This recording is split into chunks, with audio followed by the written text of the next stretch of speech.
que se preguntarán por qué estoy tan relajadamente colocado.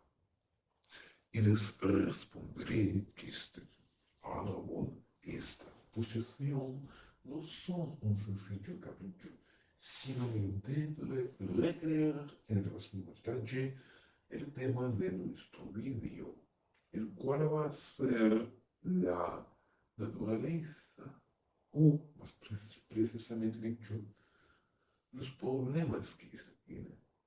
Es práctica de la primavera y hora de prestar atención a los deterioros medioambientales, un tema que me apasiona y me aflige tanto. Malditos equisquísicos, se están inventando problemas de nada. No, entiendo que usted se desespere al oír las noticias. Sin embargo, ya le advierto de que este planeta realmente está jodido por la acción humana. Simplemente porque cada día, cada año son más alarmantes los pronósticos. Cada día hay menos probabilidad de que en la primavera, en el verano y en cualquier estación del año volvamos a ver a nuestro planeta vívido, hermoso y apto para la vida. Y hoy me gustaría explorar argumentos que defienden esta tesis, esta posición. Probablemente muchos de ustedes han oído hablar sobre la contaminación. Muchas veces oímos que el aire, el agua o el suelo de nuestro planeta se encuentran contaminados. ¿Qué es la contaminación? Es la introducción de unos elementos que son ajenos a un sistema previamente formado. Y este acto genera daños u otros efectos nocivos en ese sistema, lo desequilibra. Sin embargo, creo que a menudo no notamos lo significativa que es la contaminación existente en nuestro planeta. Y la verdad es que lo es tanto que se vuelve palpable, visible.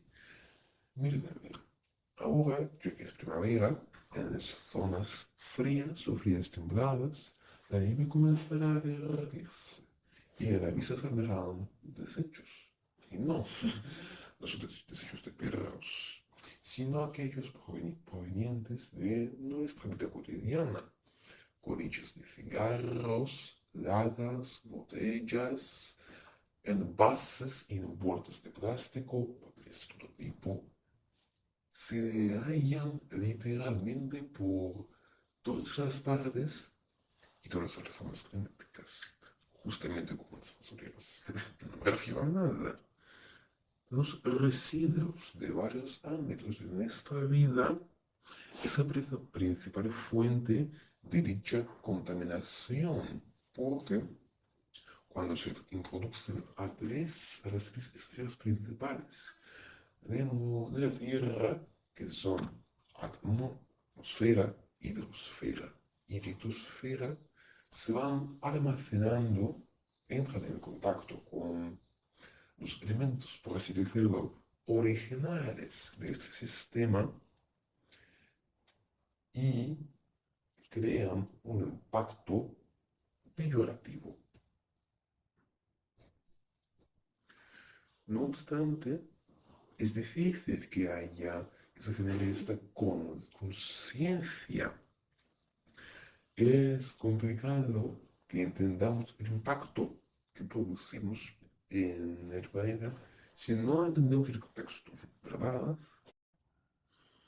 En la producción industrial se emplean unos agentes químicos con el fin de conseguir diversas propiedades de los fabricados. Estos agentes son importantes puesto que ayudan a, ayudan a obtener dichas cualidades, sin las cuales lo que fabricamos no nos serviría. Sin embargo, no todos esos agentes químicos terminan su vida útil correctamente y acaban mezclados con el aire, el agua o el suelo, donde su naturaleza es capaz de alterar las funciones de esa esfera y o la vida de los seres que la habitan. Al mismo tiempo, los restos de ciertos materiales sintéticos, los materiales que ya no nos sirven, que ya hemos usado, tienen las mismas propiedades, o bien por su naturaleza, o bien excretando las sustancias químicas que tienen en su constitución. Una visualización perfecta es el plástico.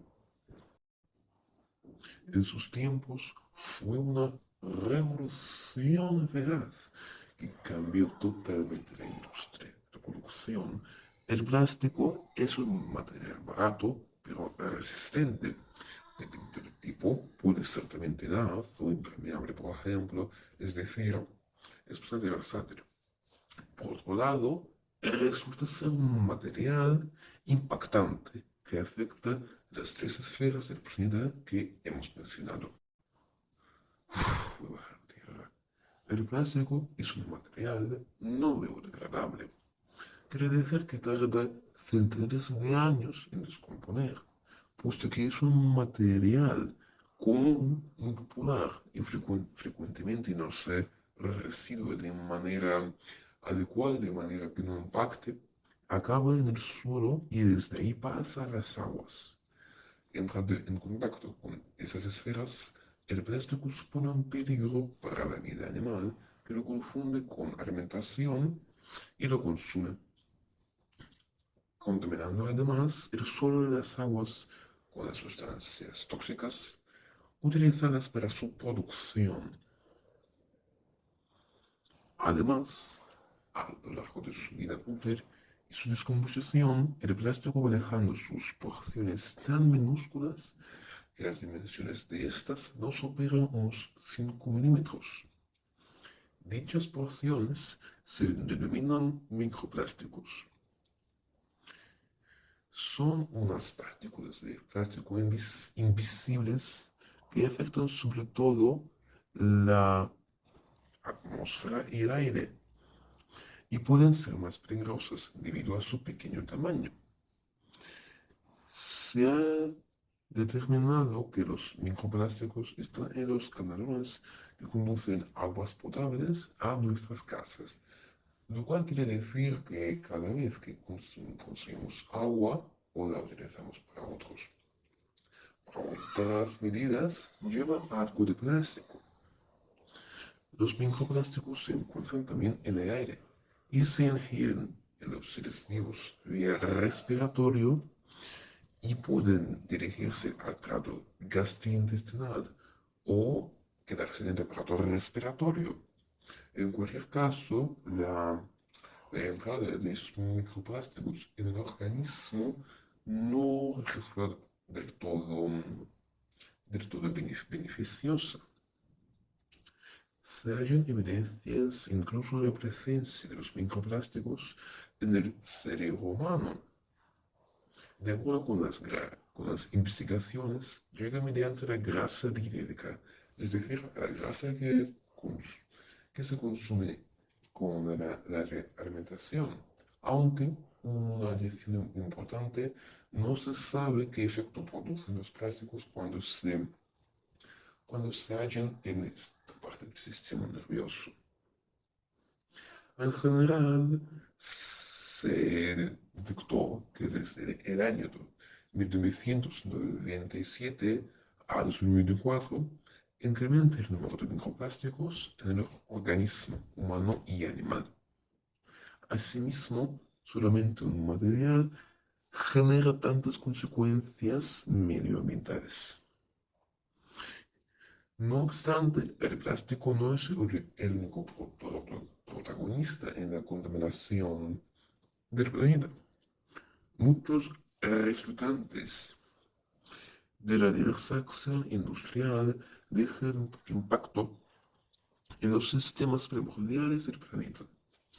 Por ejemplo, las fábricas, el transporte y las combustiones liberan a la atmósfera gases que se mezclan con lo que es el aire y alteran sus propiedades. Son en concreto óxido de carbono, óxidos de azufre, el dióxido de azufre y óxidos de nitrógeno, donde también destaca el dióxido de nitrógeno. Además, los fenómenos naturales, como erupciones volcánicas o las combustiones, generan aerosoles, que son partículas sólidas o líquidas en estado de suspensión. Los principales aerosoles son las sales marinas, alcanzan la atmósfera a causa de las contaminaciones del agua del mar, y no absorben la radiación solar. Ciertos tipos de polvo se originan en el proceso de la erosión terrestre y se absorben la radiación solar. Compuestos y óxidos de los distintos gases tienen un origen, en primer lugar, antropogénico, es decir, provienen sobre todo de la acción humana y contribuyen a la formación de las lluvias ácidas, que son las precipitaciones que contienen ciertos compuestos químicos ácidos que al caer a la superficie terrestre o a algunos accidentes naturales los destruyen porque es ácido. La materia orgánica también puede tener raíces variables y el ejemplo más importante es el metano, un gas de algo que se llama efecto invernadero, carbono elemental producto de combustibles incompletas, perdón. Absorbe altamente la radiación solar y contribuye al efecto invernadero. Cabe decir que las radiaciones solares tienen que ser absorbidas por algún compuesto, porque si alcanzan la Tierra en exceso, tendrán efectos nocivos en los seres vivos y en general en la composición del planeta. Sin embargo, tampoco resulta muy positivo que se absorben esas radiaciones con exceso.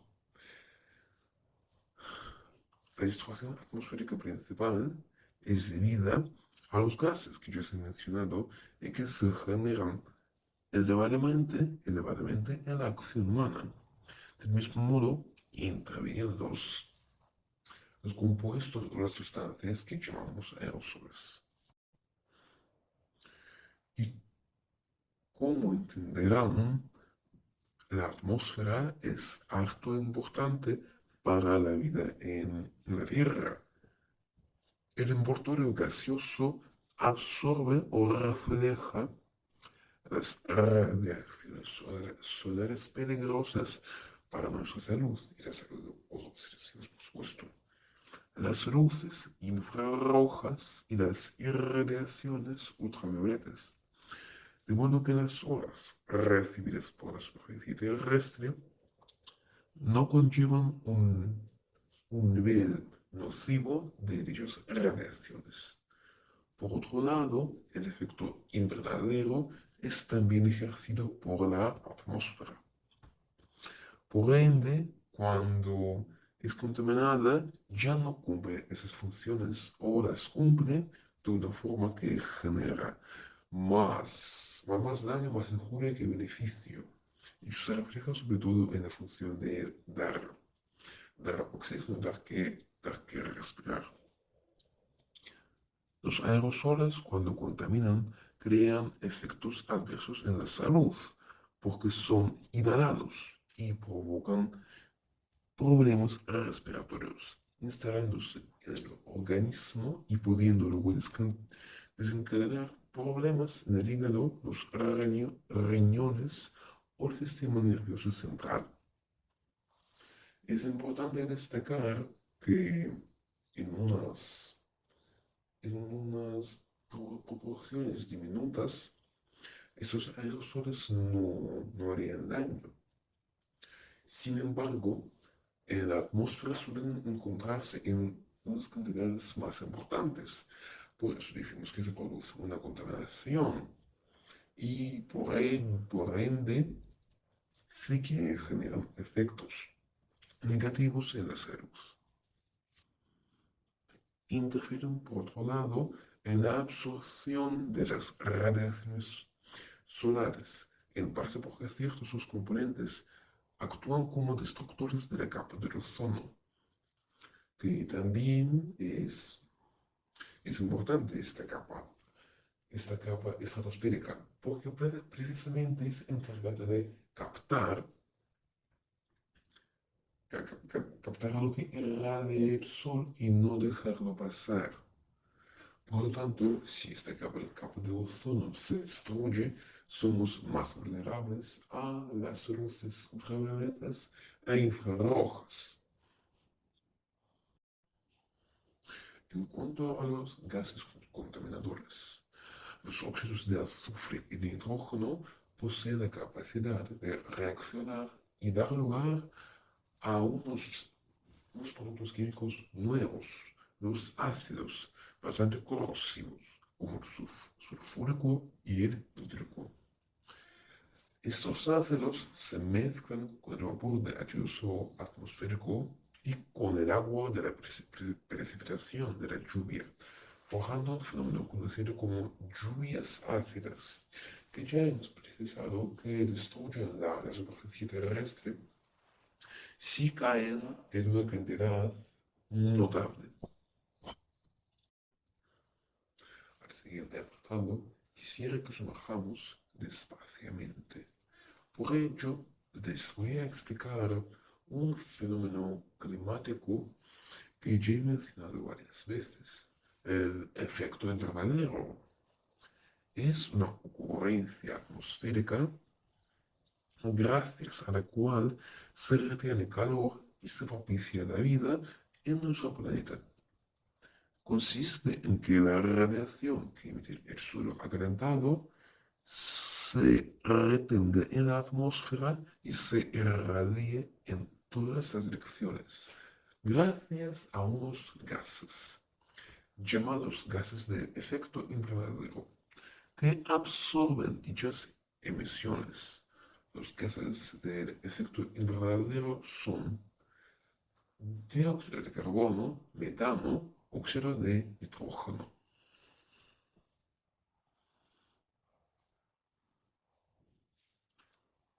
Mismamente, los mencionados gases afectan el efecto invernadero de diversas maneras. Y es ahí donde se demuestra la importancia del equilibrio.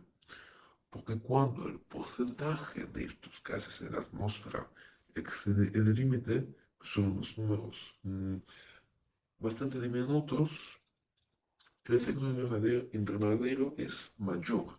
La temperatura terrestre va creciendo y se inicia una contribución al calentamiento global. Además, en los procesos industriales se usa un grupo de gases artificiales, denominados gases fluorados. Se utilizan en los extintores de incendio, espumas de aislamiento y climatización interior. Son también gases de efecto invernadero y contribuyen a los cambios climáticos, aunque son una minoría. Los gases más importantes son aquellos de los que hemos hablado unos minutos antes. Y en realidad, el porcentaje de estos gases ha aumentado bastante y sigue aumentando debido a la industria, sobre todo el transporte, las acciones domésticas y también a la agricultura, sobre todo la ganadería. Y debido a ello, estamos observando precisamente un calentamiento global.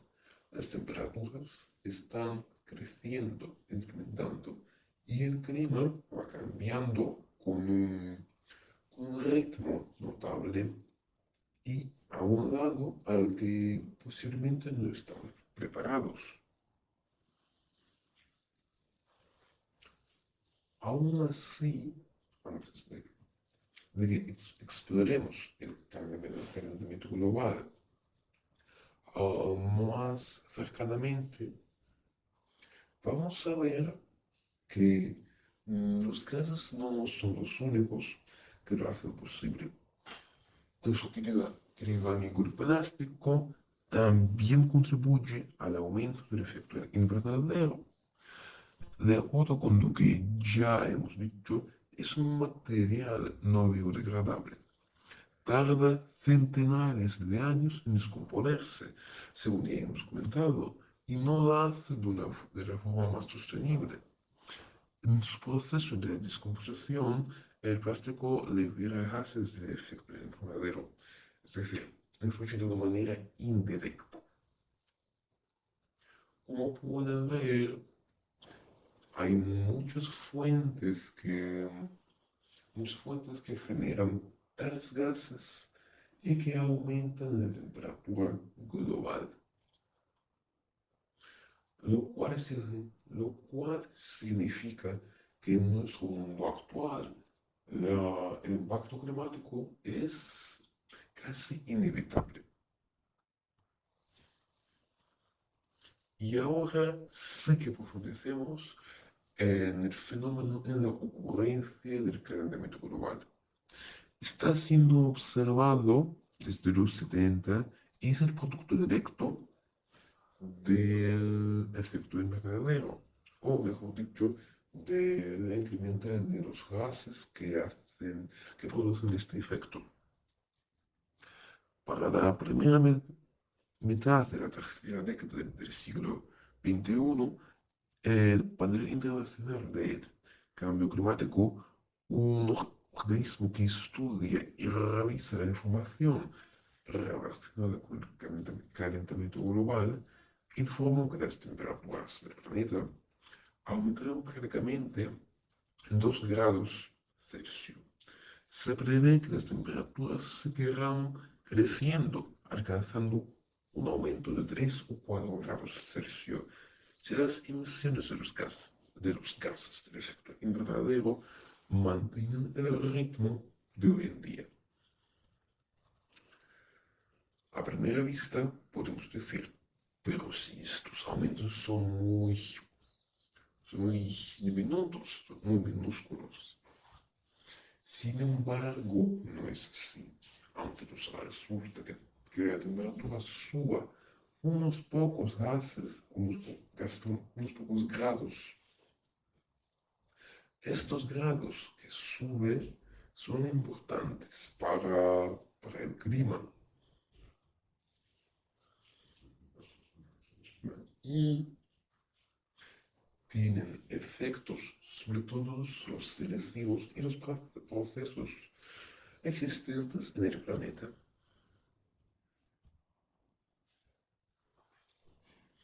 Y también yo les digo que ha habido calentamientos globales y también enfriamientos globales en épocas anteriores.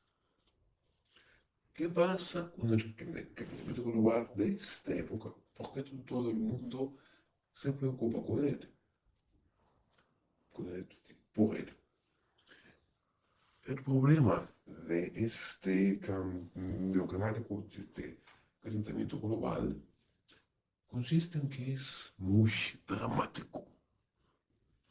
Elijan cualquier texto legado al asunto y verán una indicación de que el ritmo y los efectos supuestos del cambio son explosivos e incluso no tiene precedentes. Obviamente no sirven esas construcciones para meter miedo. La temperatura cambia bastante según se ha aumentado.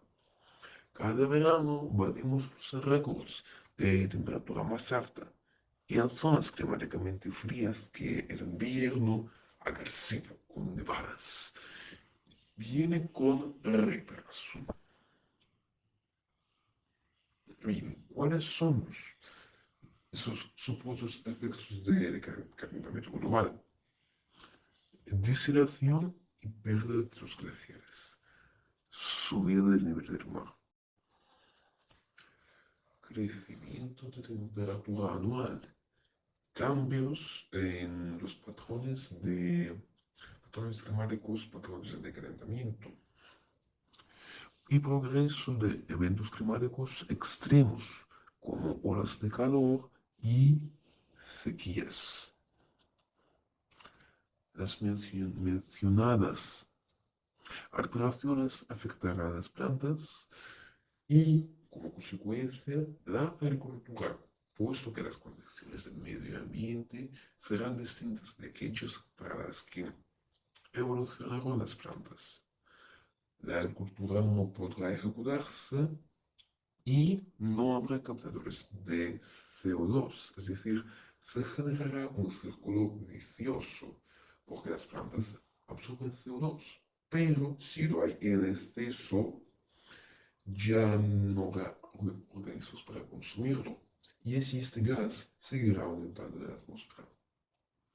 Con las moderaciones invernales estarán amenazadas muchas otras especies de los seres vivos, pues ya no tendrán hábitat que sea adaptado a ellos. Además, con las sequías que promete el calentamiento global, habrá menos agua potable. Y de hecho, la escasez del agua ya es un problema relativo para cada país, para cada estado. Y si ahora mismo ya hay localidades donde, donde no se dispone de mucha agua, imagínense qué pasará cuando hará mucho más calor y el agua se evaporará a mayor velocidad.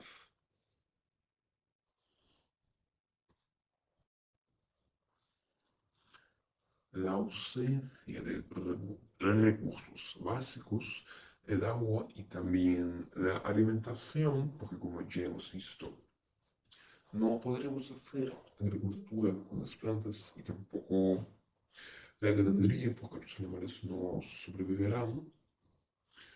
Habrá un retroceso de la civilización. Ya no podremos avanzar porque lo único en que pensaremos los seres humanos es dónde conseguir comida y bebida. Aunque también es una cuestión si es que vamos a sobrevivir para llegar a este punto. Porque el organismo humano soporta como máximo 40 grados Celsius de calor.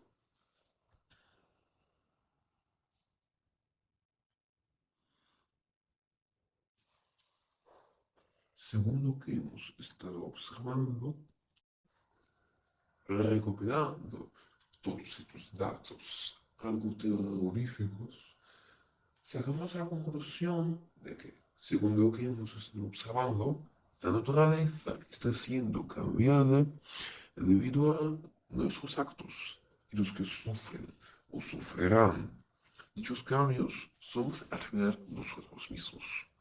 El plástico que entre todo por nuestra contaminación visual, agrave el agua que bebemos y utilizamos, libera microplásticos que acaban en nuestros organismos, junto con los procesos industriales, libera gases que aumentan el efecto invernadero, el cual producirá un cambio climático poco amigable con nosotros. Los óxidos de nitrógeno y azufre, entre otros gases, amenazan el aparato respiratorio y mediante reacciones químicas producen lluvias ácidas y ozono troposférico. Pero si el ozono es bueno, sí, pero este es el ozono estratosférico, el cual forma una capa para absorber radiaciones. Sin embargo, los óxidos de nitrógeno y azufre dan lugar a un ozono troposférico. Cuando el ozono se encuentra en la troposfera, que es el capa interior de la atmósfera donde estamos nosotros y otros seres vivos, ya pasa a ser un gas bastante nocivo, por ejemplo, para las plantas, a las cuales hace más susceptibles a los insectos y parásitos. No acierta hacer del pueblo con respecto a las huellas del ser humano y en la naturaleza y su influencia en la vida del humano mismo. Podemos tomarnos conciencia de la secuela de nuestros actos, que según nosotros no impactarán nuestras vidas, debido a que en verdad no hay mucha preocupación, no se realizan contracciones, no se ven fuerzas oponentes a aquellos procesos de consumo y producción rápidos que desencadenan en unas vistas poco agradables, en unos desastres. Empera sin vida, sin buscando. Si la acción humana es la principal culpable de todo deterioro descrito, al responsabilizarnos un poco, ella misma sería capaz de frenarlo. Reducción, reutilización y reciclaje parecen una regla eficaz para combatir con los efectos del plástico y en general de todos los residuos que generamos. Si nos volvemos más conscientes sobre lo que consumimos, demandamos menos donde sea posible, se producen menos plásticos o derivados. Y además, si volvemos a utilizar los plásticos que ya habían servido, separamos la basura y la reciclamos, es decir, producimos materiales nuevos a partir de los residuos, se ahorra mucho daño medioambiental. En verdad, la cosa no es tan brillante, porque el reciclaje de los plásticos es costoso y los plásticos son variados, son muchos y desgraciadamente no todos se pueden reciclar.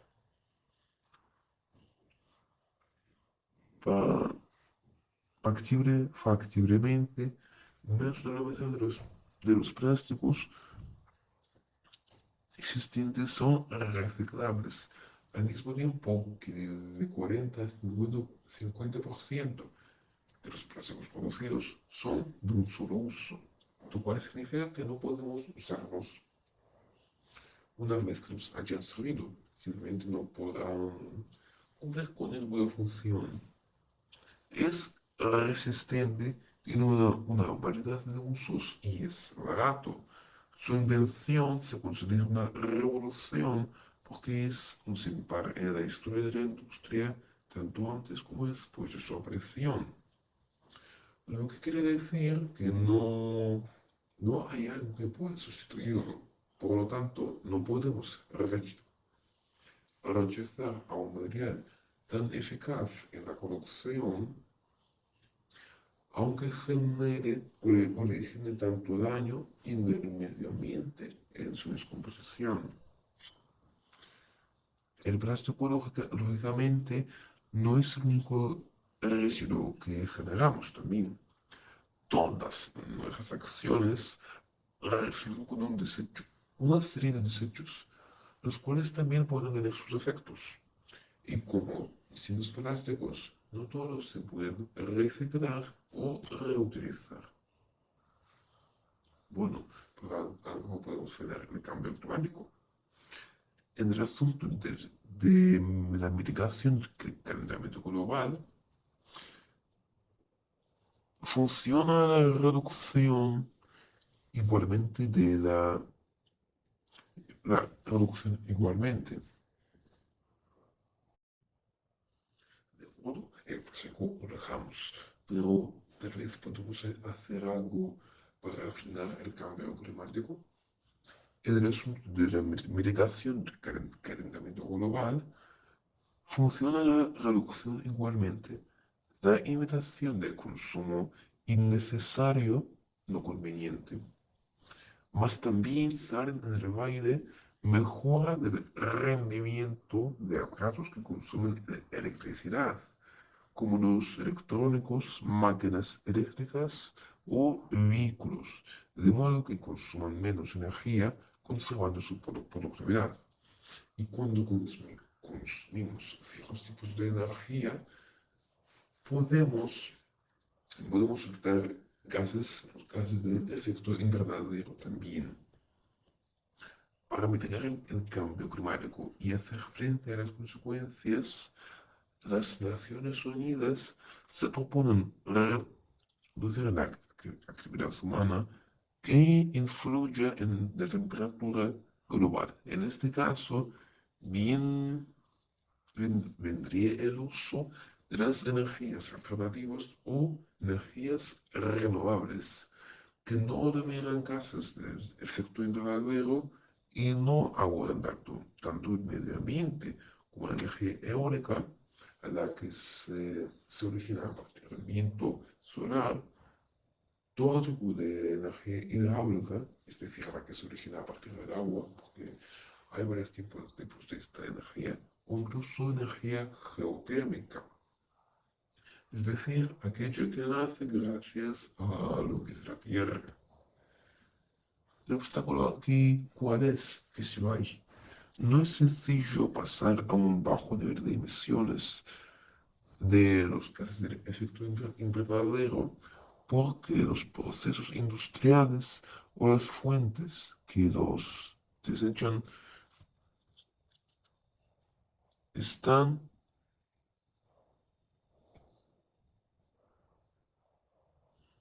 son cocidas firmemente en nuestras vidas. Fueron revolucionarios en su época y ahora, cientos o 200 años después, ya depende, resultan ser determinantes en todos los ámbitos de la actividad humana. El traspase a un tipo de funcionamiento nuevo cambiaría drásticamente esta construida orden. Es más, las energías renovables pueden ser costosas en su inicio en el mercado, lo que puede disuadir de recurrir a ellas a ciertas entidades.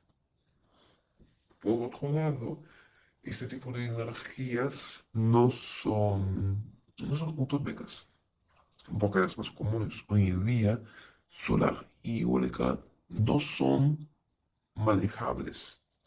Dependen de las condiciones meteorológicas. Además, ya que tienen fuentes naturales, es crucial que haya un límite de su explotación, principalmente con las energías hidráulicas o geotérmicas. Asimismo, no podemos movernos hacia un tipo de energía y ya está. La opción sostenible supone una combinación, una mezcla de que subraya la complejidad de cambio de la obra humana.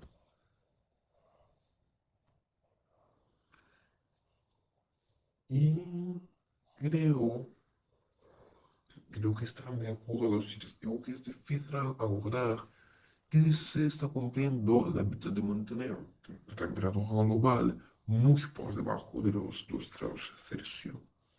Según data que tradujo datos de NASA, Global Carbon Project, IMET y otras ONG,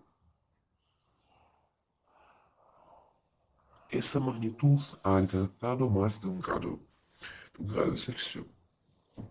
Y las emisiones de los gases de efecto invernadero se preservan importantes, resultando unos cientos de miles de toneladas de gases anualmente. Ello podría estar relacionado con el asunto que ya he explicado. Cuesta hacer estos cambios. Es un proceso costoso, lento y realmente acelerador, activador, es decir, que hay que poner esfuerzo. Quedan en juego además cuestiones económicas, de negocios, etc.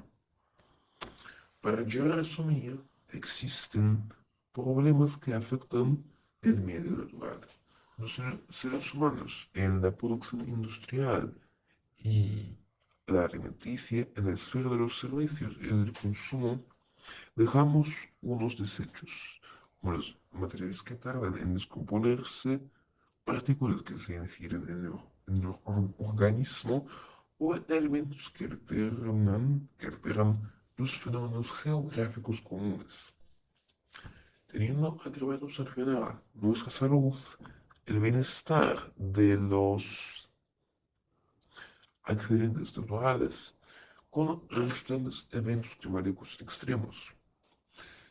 Y en la realidad estamos afrontando una incertidumbre en nuestro futuro. Y las soluciones más a primera vista eficaces en la práctica tienen sus caras de reverso. La huella que dejamos en la naturaleza es uno de los problemas corrientes y difíciles de afrontar. Y por supuesto, no se quiere decir que no debemos hacer nada.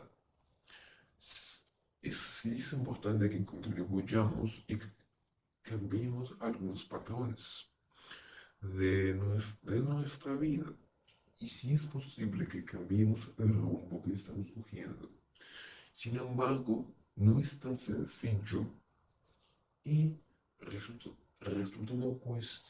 una cuestión de día si es que podemos lograr un futuro cercano, utópico, donde esos problemas ecológicos serán mitigados.